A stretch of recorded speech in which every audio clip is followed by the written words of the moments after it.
Hello and welcome to PPC Live, the podcast, formerly known as the PPC Chat Roundup.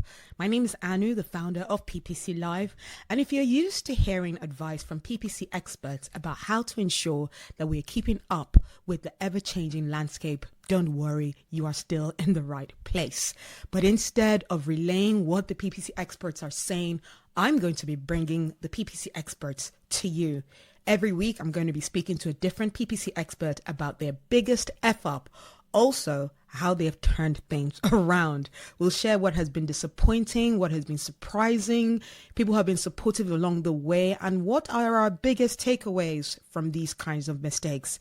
This week, I had the immense delight of chatting to Greg Finn of Cypress North. He's a co-founder of Cypress North. And we chat a lot, Greg and I. Every day we do a show called It's New with Barry Schwartz and Mordy Oberstein and bring in the latest of the news. But instead of it being a 10-minute chat where each of us talk for 2 or 3 minutes, Greg and I chatted for like close to 40 minutes. It was hard to get him to rein things in, but I didn't want him to because he shared so many interesting insights about the mistake that he's experienced, he's overseen. He gave us several stories, a few stories of that, the importance of instilling open communication so that people are confident to speak to you about the mistake they've made. And of course, we also cover a little bit about AI and the mistakes that people are making in that area as well. So I hope you enjoy. Let's take it away to Greg. Hello, everyone. I am so delighted. You have no idea how excited I am. I can't contain myself. I'm more excited. Oh my God. Like Greg. Hello, Greg. Welcome to PPC Live, the podcast. You guys don't know how excited I am because Greg has been someone that we've been like friends and PPC sparring partners, I'd call it, for years now. I don't know what the thumbs up was there, whatever. These emojis, they just do whatever.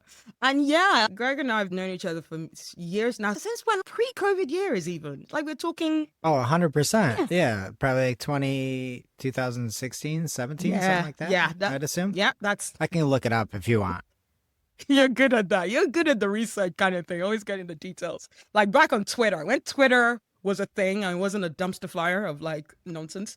Yeah, and since then we're going to meet in person next week at SMX Advanced, which is going to be exciting. So for those who haven't got your tickets, if you're listening to this before the 11th of June, you still have a chance to come to SMX Advanced. But anyway, without further ado, look, Greg is one of the co-founders of Cypress North. And I say co-founders. You're not going to see it as a title on any of his profiles. But yes, Greg started with Matthew Mombrea. Am I saying that correctly? You and Matthew? Yeah, Matt Mombrea. Amazing. Yep. And done amazing stuff there. And you not just started the company with them, also created a different branch as well, with, you said, 30 staff members in like that separate branch that you've got there. And it's not just paid search that Greg is like really good on. It's also social media marketing, content marketing, organic SEO, all the SEO stuff. To be fair, I'm only good at Google Ads. We have other people who are very good at other things, so I need to give them credit. Amazing. That's good. And he also co-hosts my second favorite marketing podcast, Marketing O'Clock, which I just find absolutely hilarious because all the rants and it's all the go at Google hard. And I love it. No one does it like you guys, and just literally going, what are you guys doing? And also advertisers, when advertisers start talk nonsense about a new update and start panicking. There's so much panic that people do in our industry. So I love the Greg rage that comes through on the podcast. And you would have seen, probably a lot of you listeners would have seen Greg at several conferences like SMX, eSummit, PopCon, and several others. Is anything there I've missed, Greg? No, I mean, this is the best introduction I've ever had. And quite frankly, it's gone on too far, too long. It's too much. Sorry. No, it's good. There's a little bit more that we've got to actually mention. I don't think you would have realized I even saw this. Gregisms. There's some Gregisms on the Cypress North site, which are all conversations are not created equal. Do you remember saying that? Conversions, yeah. Yeah.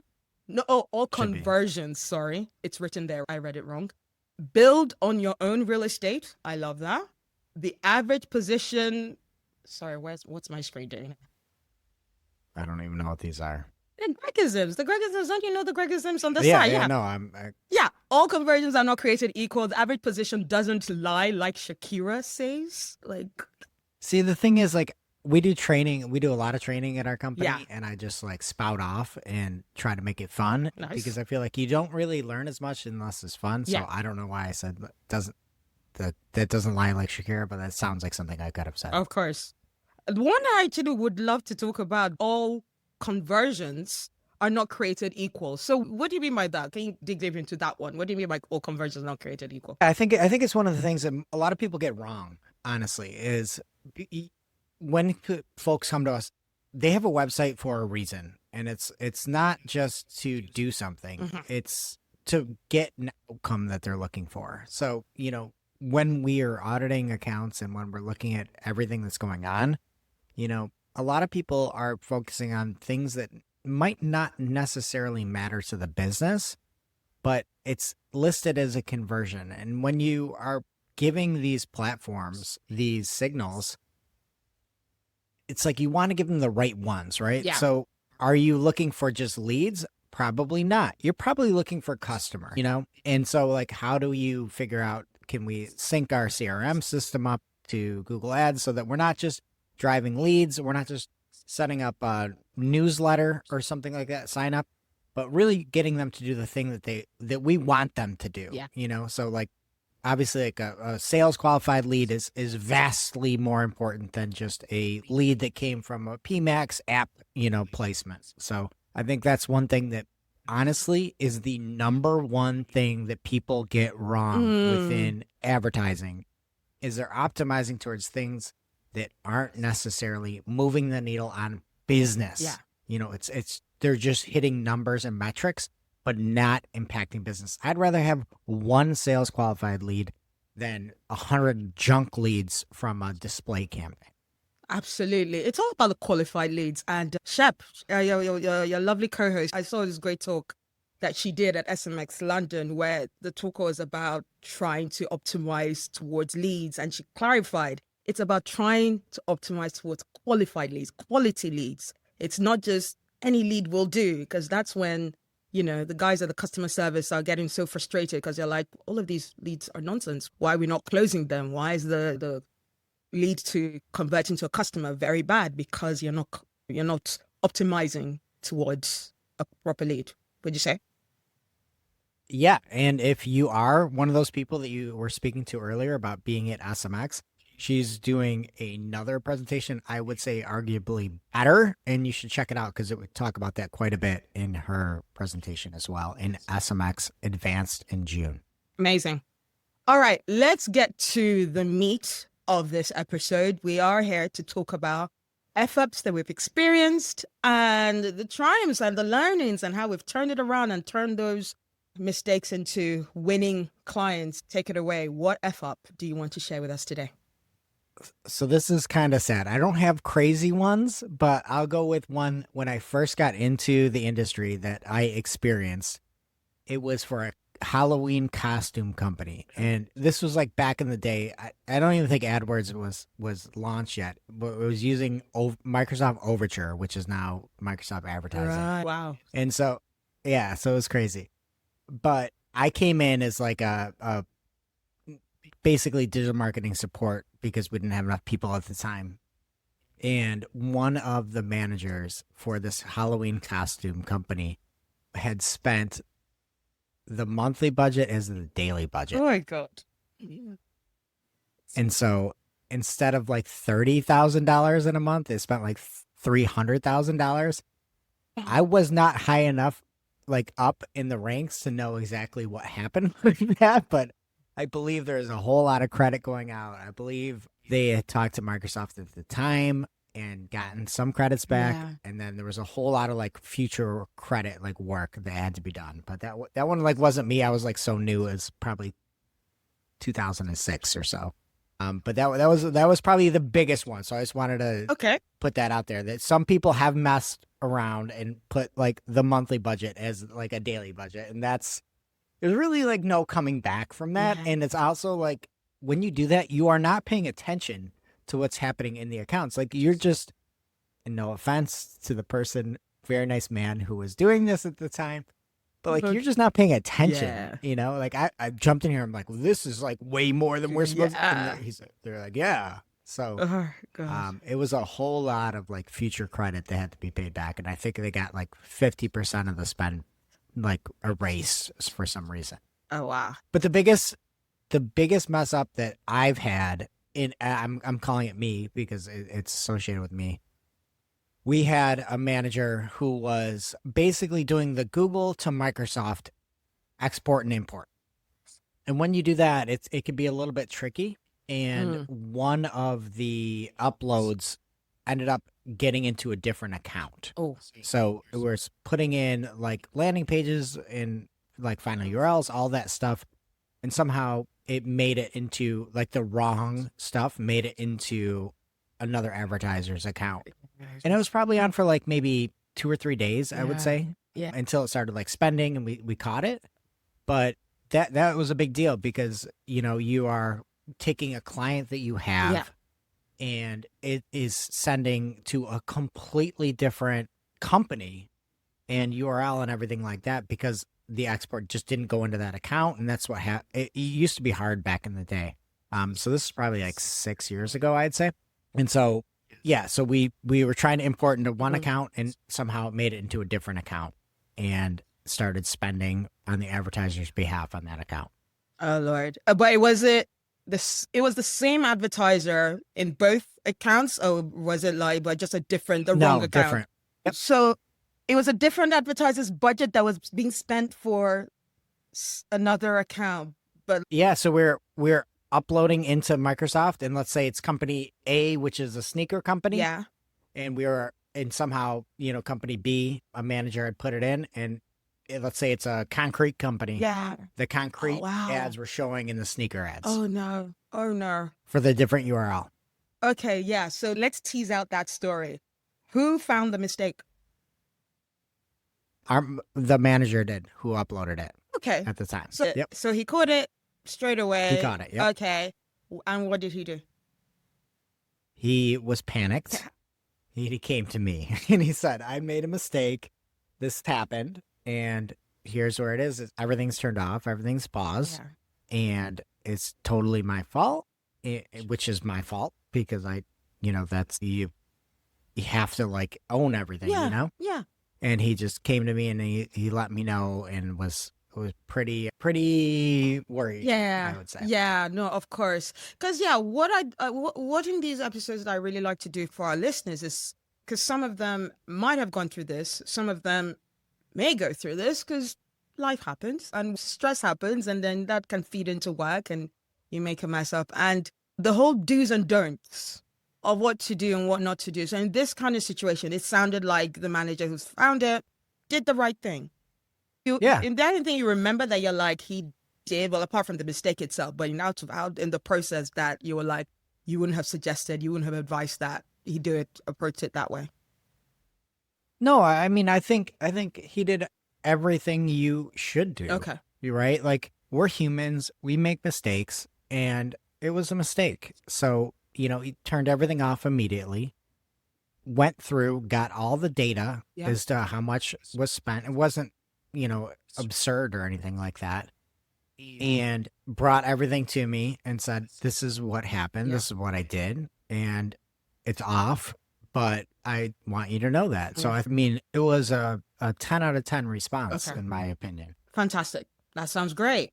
Now, then going back to, let's say, the few hours before he started this, what would you say was like, because something was missed in terms of the process of him doing the task that led to that mistake. What would you say is the key thing that people should look out for to avoid making mistakes like this?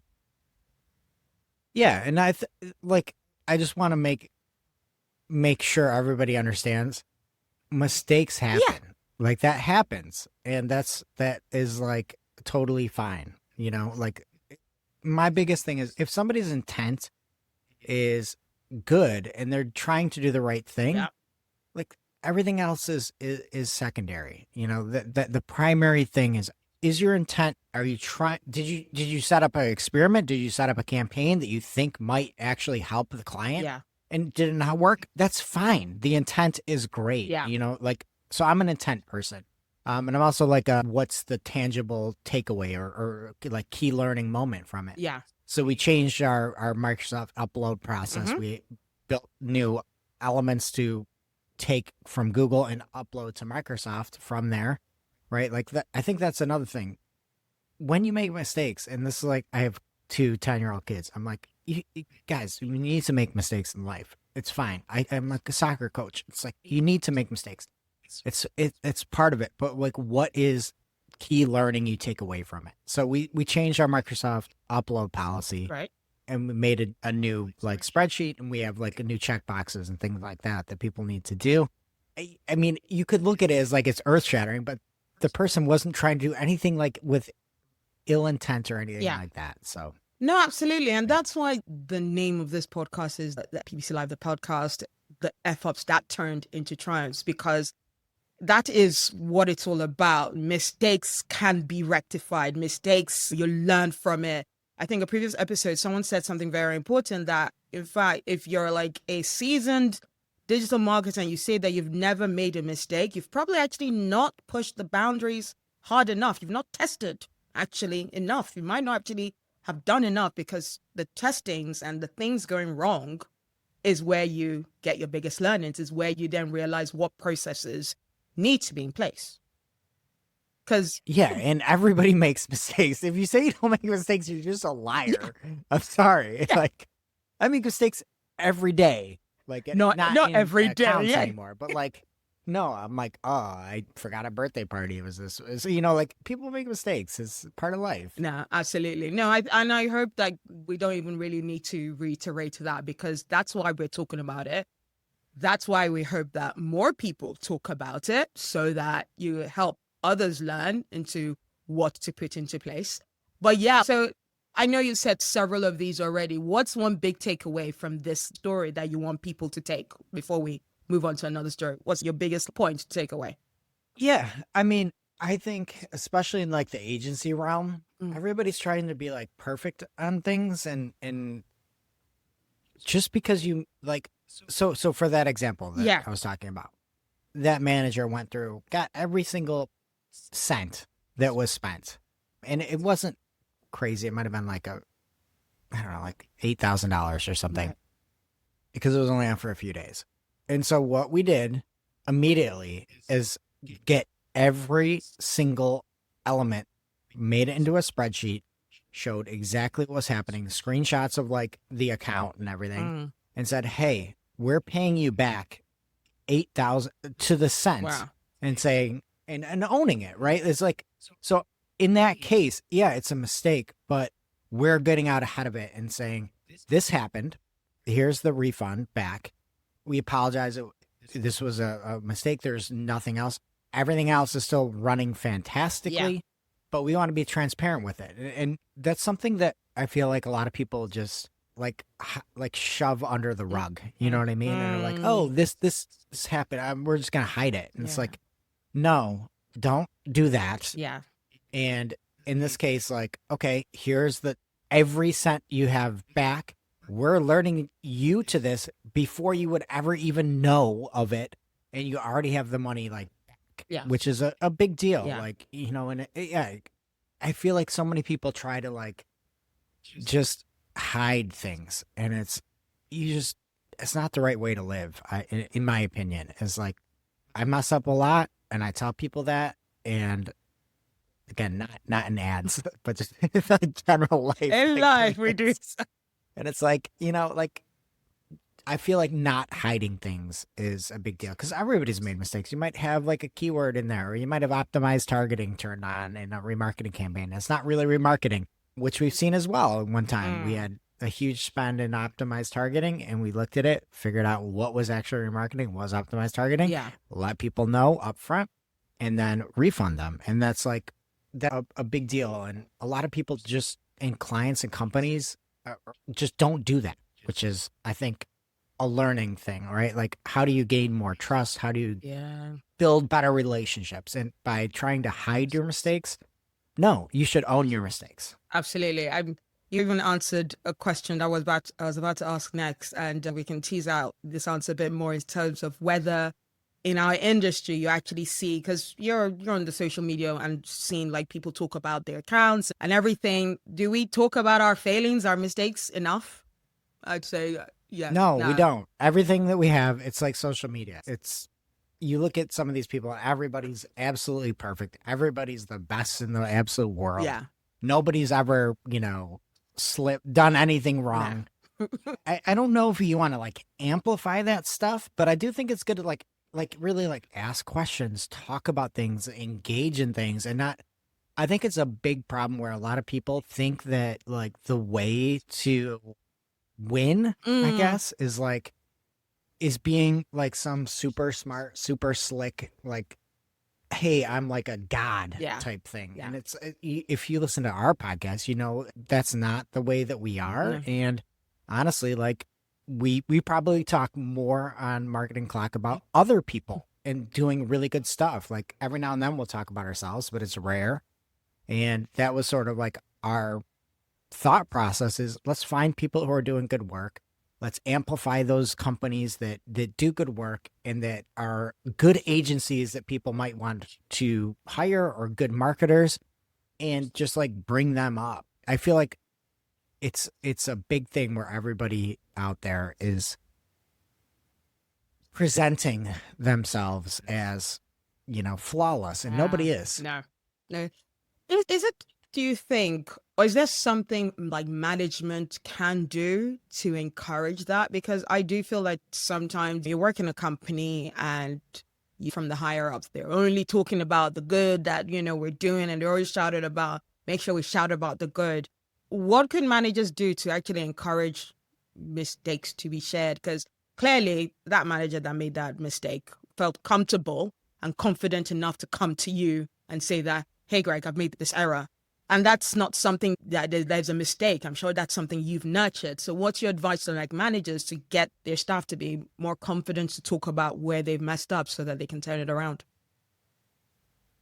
Yeah, that's a good question. I mean, I think it comes from sort of the top, So I know that people make mistakes, and I tell everybody all the time, like, whatever your intent is what matters. It's not anything outside of intent. If you're trying to do something that is negative, like if you're trying something and it doesn't work, that's fine. And it's really hard because for me, it's nice because I don't necessarily care as much about like the bottom line is about doing the right thing. Yeah. You know what I mean? So if that manager had done that and hidden it and not shown me, and then the client came, I probably would have fired that manager. yeah. Right. And Yeah. I think that's like the thought process is like, you need to let people know that you're in like a place of growth and learning and all that. And obviously, like, I was like very happy that this person brought it to me because we could just fix it like instantly and be like off, on the way. We had another example, I would say, that's smaller. We made a few changes. We were trying to go after volume. And when you're doing a lot of like B2B, like lead gen stuff, you kind of have to either choose like volume or efficiency. And it's like a teeter totter in a way. And we kind of went a little bit more towards volume because it was a big push towards it instead of efficiency. Yeah. And like the client reached out. I'm like, yeah, you know what? I know this is the direction we're going, but we probably went a little bit more towards volume and got it, but it wasn't as efficient as we probably could have. I'm going to refund your money. And like did it for that month. And like, yeah, I understand what you're saying. Like that makes sense. But it's hard when people are like beholden to like the dollar and, everything like that. So it's nice to be able to be in that position where you can kind of make the call. But I would just say like, for us, our biggest thing is like education, not only for our employees, but for our customers, right? They need to know, like, we can't just be like, oh, there's AI Max. We have to like explain it. Like, this is the keywordless feature. And if you look at the results with Broad Match, and Broad Match is working really, really well now that we're optimizing towards SQLs. and we would like to try this for AI Max. What it's Yeah. going to do is it's going to operate similar to like a Performance Max, which is also working well. So I think a lot of this is open communication, Yeah. I would say, is the biggest thing. Absolutely. So open communication from leadership to your team, and leadership to clients, to everybody. But how about leadership specifically to your employees, to encourage them to talk more? What is the key thing that they think that they should do? That's a super hard question because it's like some people that get in leadership positions think that they're like, kings and queens out there. And to me, that's not the way that we operate. Our philosophy is we bring a lot of people in that are sort of new and we train them in the way that we want them to. Okay. And that's really helped because there's no like kind of like infighting between anything. It's like everybody's working in the same direction, the same purpose to do the best possible work that's available. And I feel like if you have that mentality as like a leader, everybody's going to the same destination, which is being the best. Yeah. And I think it's like that mindset, where it's, if you can say, hey, we care about the final product. We care about everybody's happiness here. We care about everybody's learning and progression and growth. That works. I also understand we're like a unique company where like literally the only thing I care about is people growing, getting better, sticking around and doing well. But I just think it's like that mentality of really being a team. I loved team sports as a kid. It really helped me out a lot. And I kind of like just look at that within, our day-to-day work. And it's like, this is my teammate. This isn't somebody I'm competing with. This isn't somebody I'm trying to best. This isn't somebody I'm trying to like knock out of a promotion. It's like, no, they're good. They'll get paid kind of thing.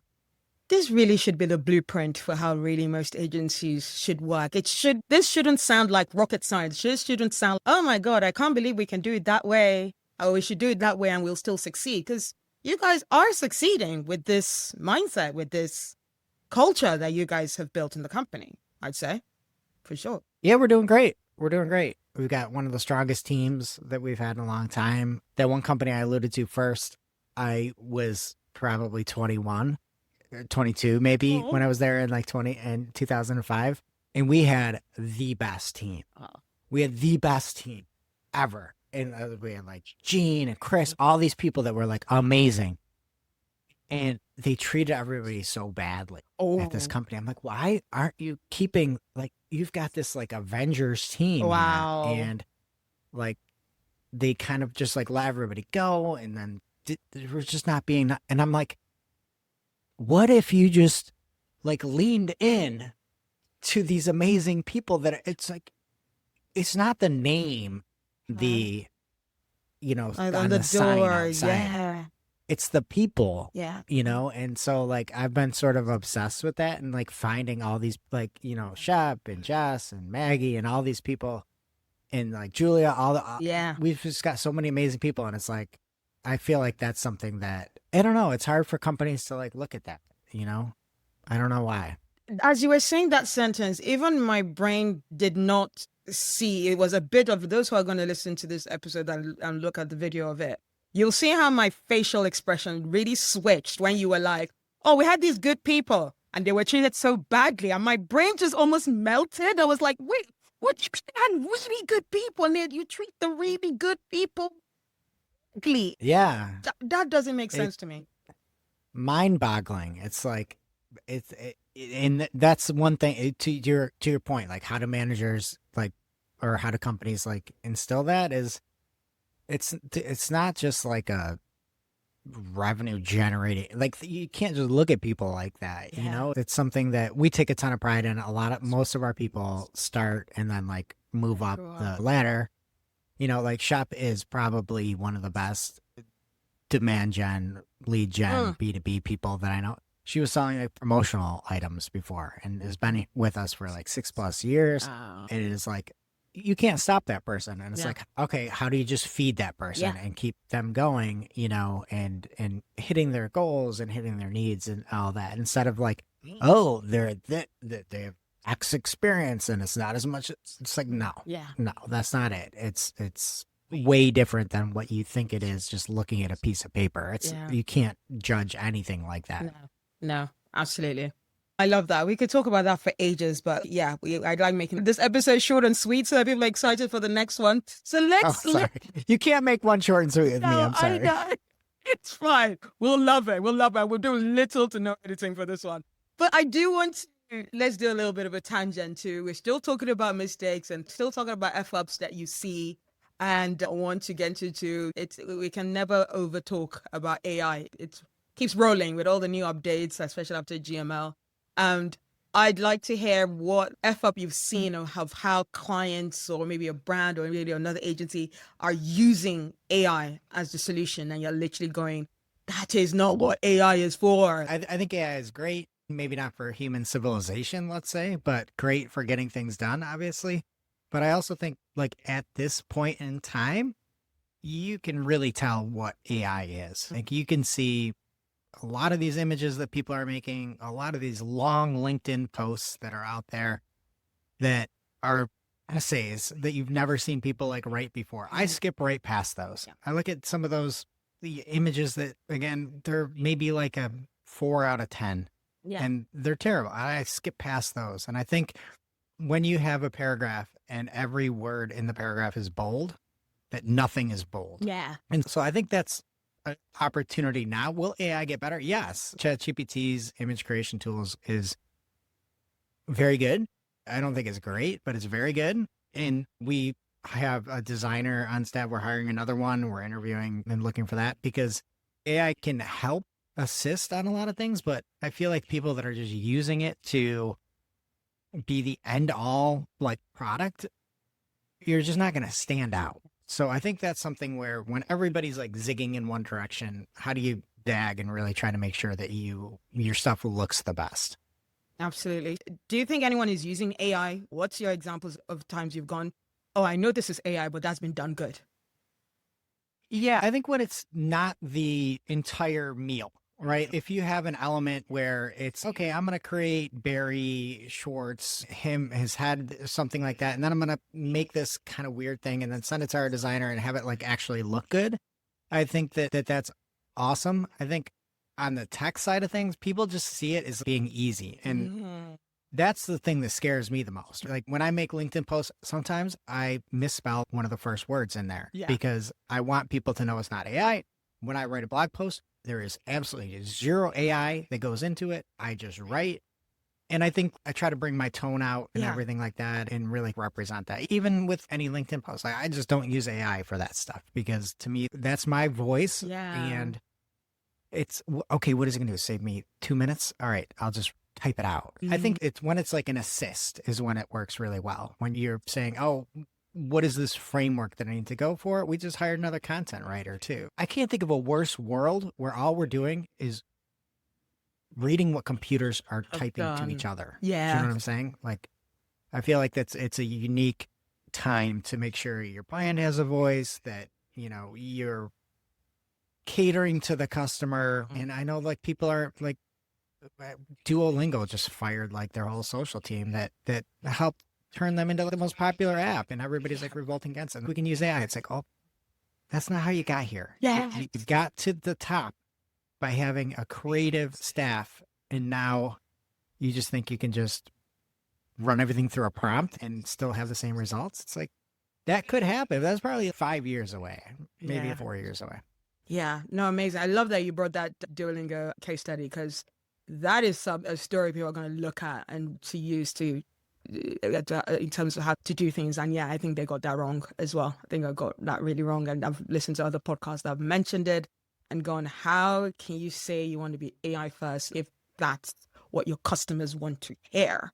But you're just saying that you're planning on to go and buy things the cheapest way and that will be cheap for you. And that's not what your customers want to hear. Actually, your customers want to hear that you're putting as much effort into making a good solution for them, not just what's going to be easy for them. So. Yeah, and it's just to save a few bucks. And honestly, that is what your app is too, Duolingo. Like, you're supposed to have this thing that's better than anything else, and you're just going to be like, oh, we're outsourcing all of our creative to AI and everything that's got us here. Okay, is your app should I replace that Yeah. by learning Mandarin over on ChatGPT? Like, I don't know. Exactly. On that fantastic note, you've given people a lot to talk about.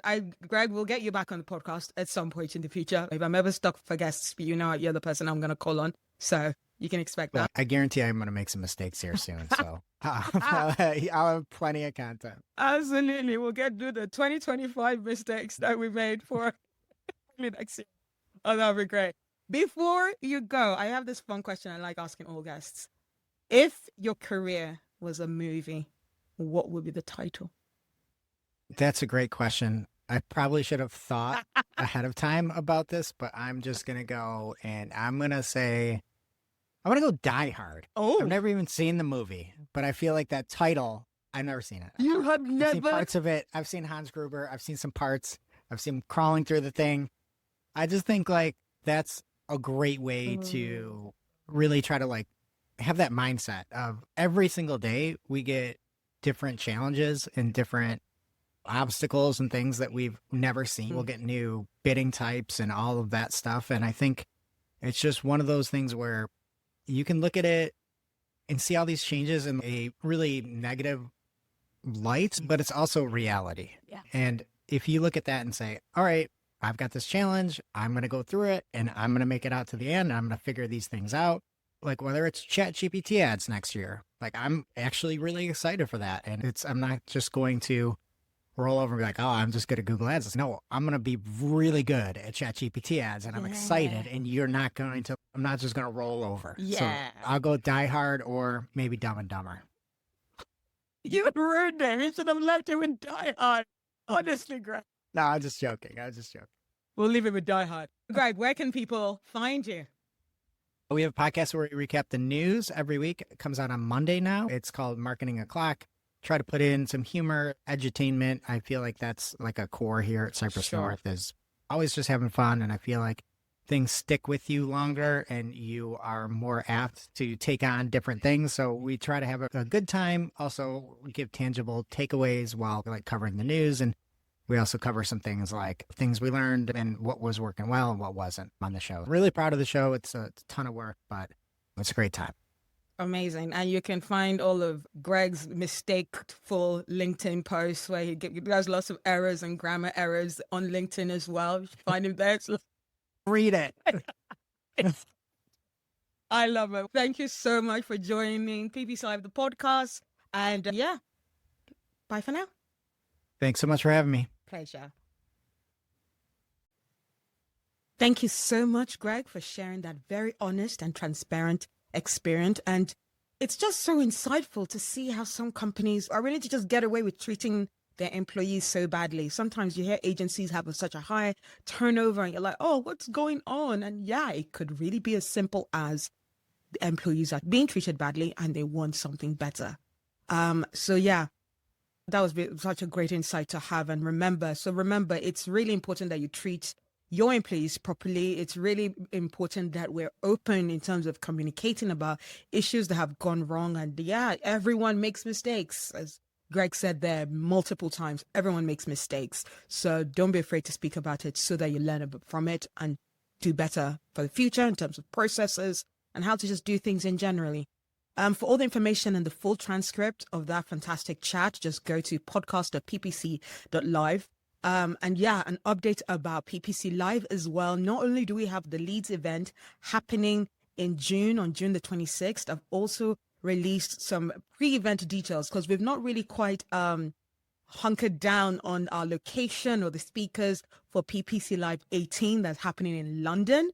But tickets are live, and because we don't have all the details yet, the tickets are only £10. For only £10, that is close to I don't even think you'll be able to pay for 2 beers with that amount of money in London, but you're going to get 3 speakers for sure. You're going to get amazing networking. And because it's our 3rd anniversary, you're also going to get some amazing red velvet cake, which is my favorite flavor.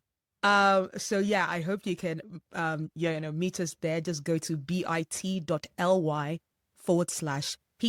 Live JUL 25. Again, that's bit.ly/PPC Live JUL EP320 and you can get your £10 tickets for this event. Prices are going to go up to all the way up to about £50. So this is the cheapest that you'll get it. And if any of the details changes or the circumstances changes as we get closer to the date, as long as you ask for a refund 2 weeks beforehand, you'll be able to claim a refund for it. Before I leave you, I'd also like to mention that I'm allowing myself to be booked, a few hours of my time to be booked at an hourly rate of about £250 to do some coaching, paid search coaching, just so that you can really get ignited again about your position as a paid search expert, or just your direction, that your career is going, or if you feel like you're the only paid search in your company and you're a brand, or you're looking for advice as an in-house on how to manage an agency. I've got years of experience of that. I've got like close to 20 years of experience in the industry, working at old sites, agencies, brands, and etc. So I'd love to share that expertise with you. If you go to themarketinganu.com, you'll be able to get all the details for that. So yeah, I hope you enjoyed that show, and I look forward to bringing you more paid search F-ups and triumphs next week. Bye.